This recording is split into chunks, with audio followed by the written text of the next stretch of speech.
Hello, everyone. Hope you are well on this Monday afternoon. Prepare, or at least review, shore up your preps now, not next month. Soon as possible. I don't believe we can wait very long. Okay, I'll go more into that in a minute. I also have a very good passage that I'm going to share with you that is very encouraging and will give you hope because we need some of that, right? So stay tuned for that. You'll really enjoy it. I promise.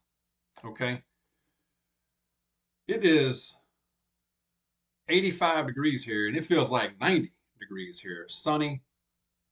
A little bit of humidity is coming in already, y'all. Summer heat's here. The summer heat is here in more ways than one, y'all. I wish we could get back to a bit of civility in society. I know some of it's still there.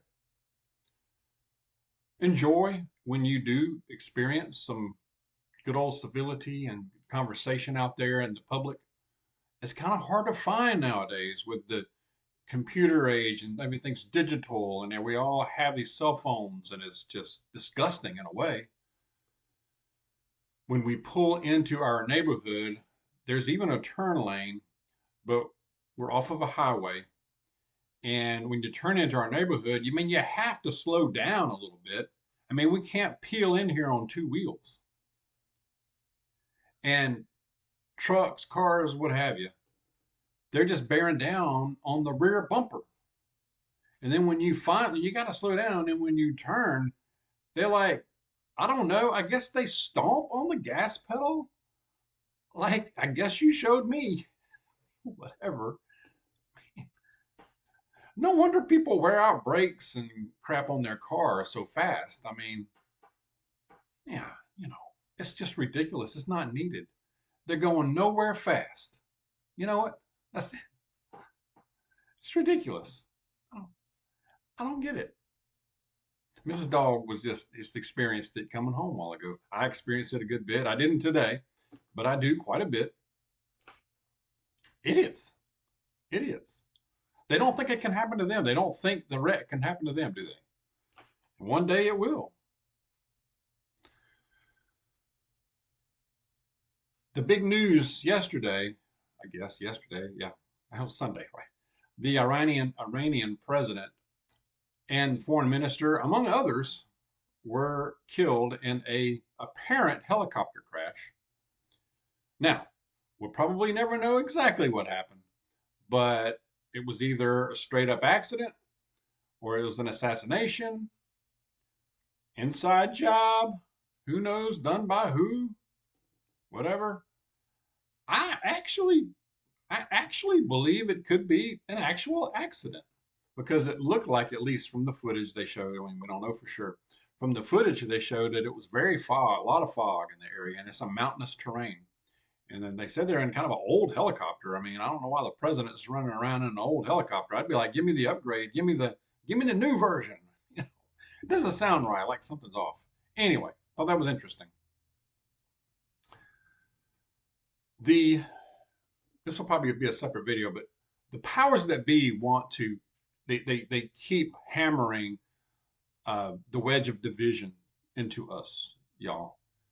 Um, it was seen at Biden's speech at this college, Morehouse College in Atlanta. I won't go into big detail, but probably heard about it. But that is just one example of the wedge of division that they are trying to hammer through your soul. All right. And it's working to a great extent. That needs to be stopped. But divide and conquer, still oldest trick in the book. And it works. It has a history of working. Don't fall into it. Don't fall into that trap. When you have a chance, talk to people. If there's an opportunity, you know, people that don't look like us, if you have an opportunity, take advantage of it. Let's be the light on that. Elections. I know here in Georgia we have like a primary. I know a lot of county local elections are tomorrow. I will definitely be there, vote first thing. But just as a reminder, depending on where you live, as far as your voting schedule, of course, but If you don't vote at all, vote local, if nothing else. That's where the rubber meets the road, y'all. That's where the laws are truly enforced, at right there where you live. Okay. Sheriff, your county commissioners, your board of education, all that stuff, city, county leaders. All right. Sheriff, to me, at least in my little opinion, is probably one of, if not the most powerful person in your county. They do not report to the President of the United States. They don't report to the governor. They report to the citizens of the county. They report to the Constitution. They answer to the Constitution. They answer to the citizens right there in that county. It is paramount that you know who is running for sheriff and you vote for a good one.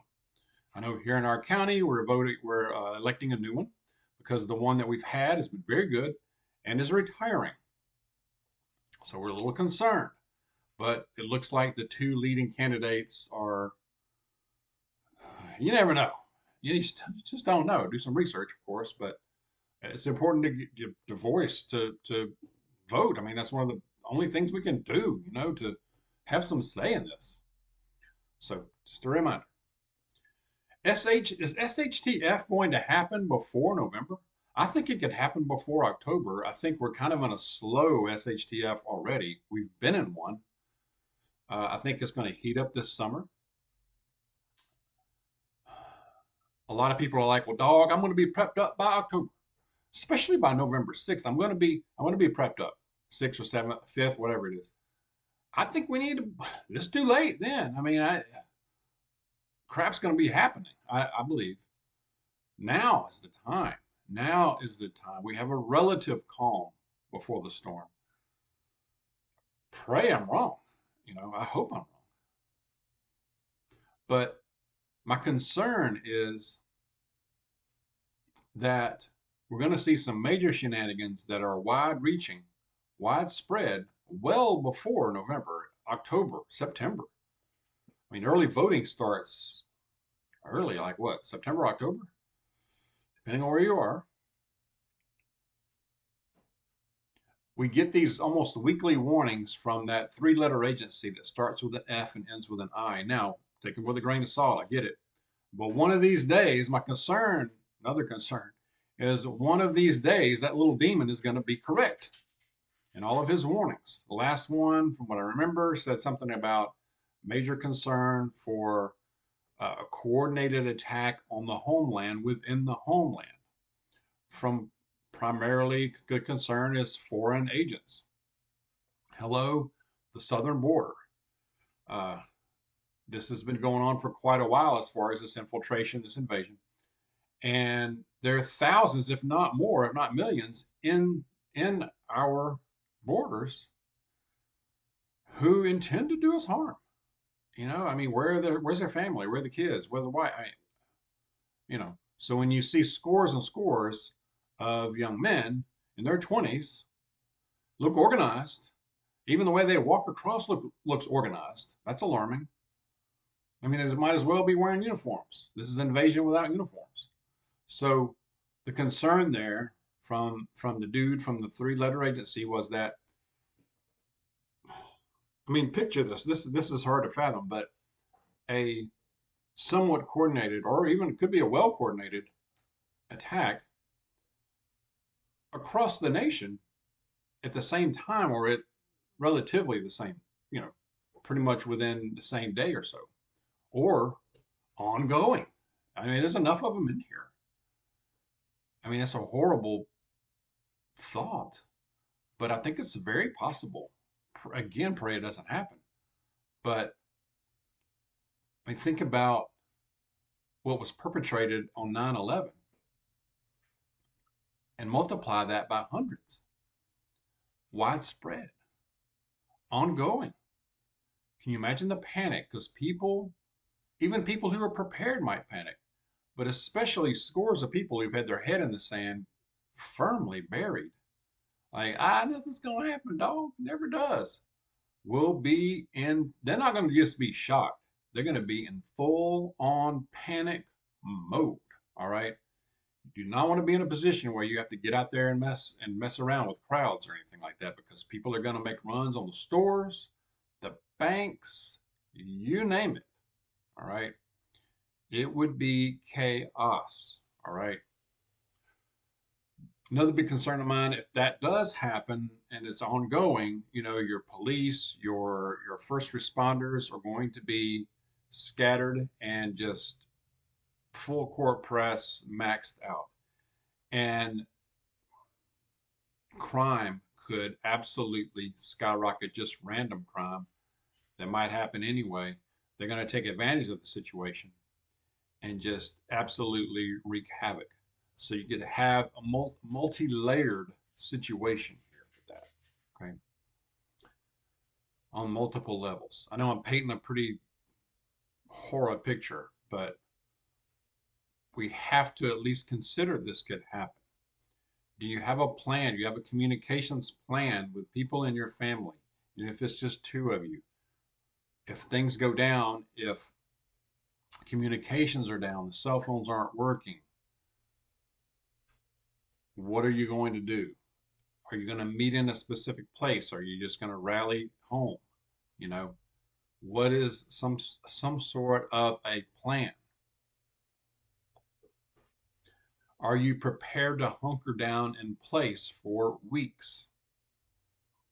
Look at that. A lot of people have been preparing for quite a while, but they started to consume, rotate, whatever, toss out their preps because it's been a few years or so. So look at that, make a review, do an inventory of whatever, however organization you use.